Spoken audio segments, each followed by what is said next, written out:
Why you always hit snooze, even when you regret it. You already know you are going to regret it. And yet, half asleep, you still hit snooze. Not once, sometimes 3 times. Sometimes until the whole morning starts falling apart.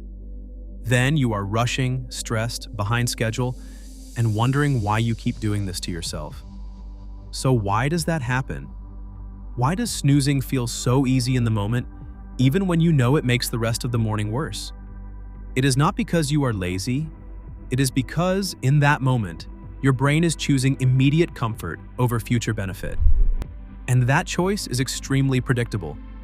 If you want to break bad habits, build better ones, and understand your everyday behavior, you are in the right place. This is Mind Habits. In this video, I will show you why the snooze button is so hard to resist, what your brain is doing in that moment, and how to make mornings easier without relying on pure willpower. The main problem is simple. When your alarm goes off, your brain is not focused on your long-term goals. It is focused on what feels better right now. And right now, your bed is warm, your room might be cold, your body feels heavy, getting up feels like work, snoozing feels like relief. That is why it wins so often.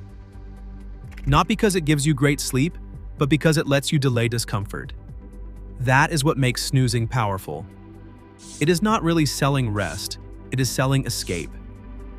Escape from getting up, escape from the day starting, escape from the first uncomfortable transition of the morning, and that transition matters a lot. Your brain often resists the shift more than the actual day. From warm to cold, from lying down to moving, from sleep to action. The snooze button gives you a tiny way to avoid that shift. Now here is where the habit gets stronger. If you snooze often enough, your first alarm stops, meaning time to get up. It starts meaning time to negotiate.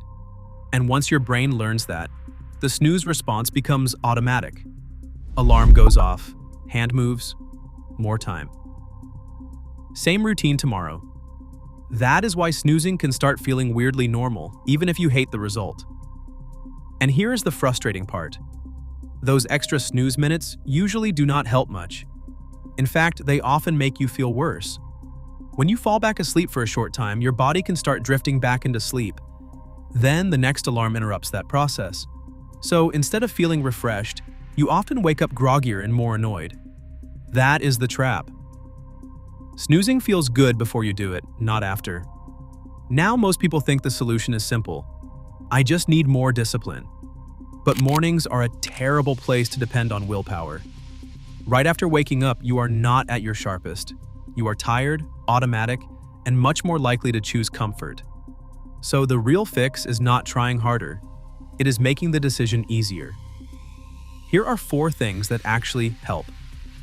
First, make the first alarm mean one thing. If the first alarm is optional, your brain will treat waking up as optional. So, over time, train one meaning.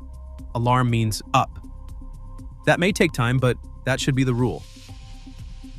Put distance between you and the snooze button.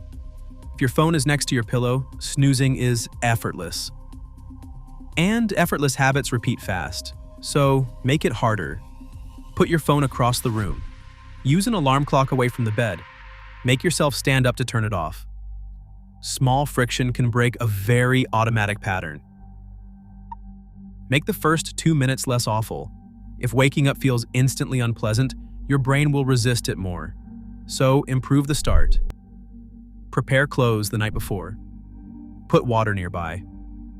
Open the curtains fast. Use light or music. Give yourself one easy first step.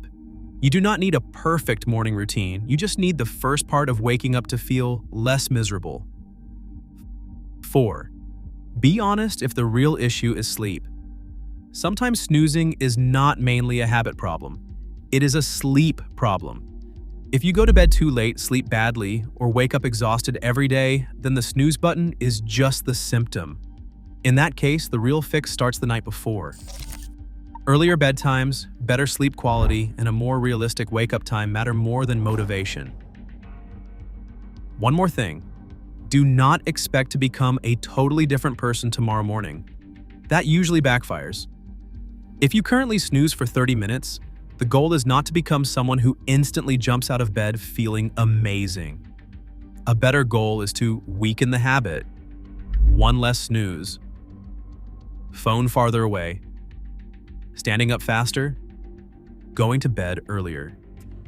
Small changes are more realistic, and realistic changes last longer. If there is one thing to remember from this video, it is this. You do not hit snooze because you are lazy. You hit snooze because your brain is choosing immediate comfort over delayed benefit. That pattern can be changed, not by arguing with yourself every morning, but by making getting up easier than snoozing. So next time your alarm goes off, do not just ask, "Why do I keep doing this?" Ask, "How can I make the first minute of waking up easier?" That question leads to much better answers. If you want more videos on the psychology of everyday behaviors and how to change them, subscribe to Mind Habits. And if this video helped, the next one should probably be why you always say "I'll start tomorrow," because it connects perfectly to this one.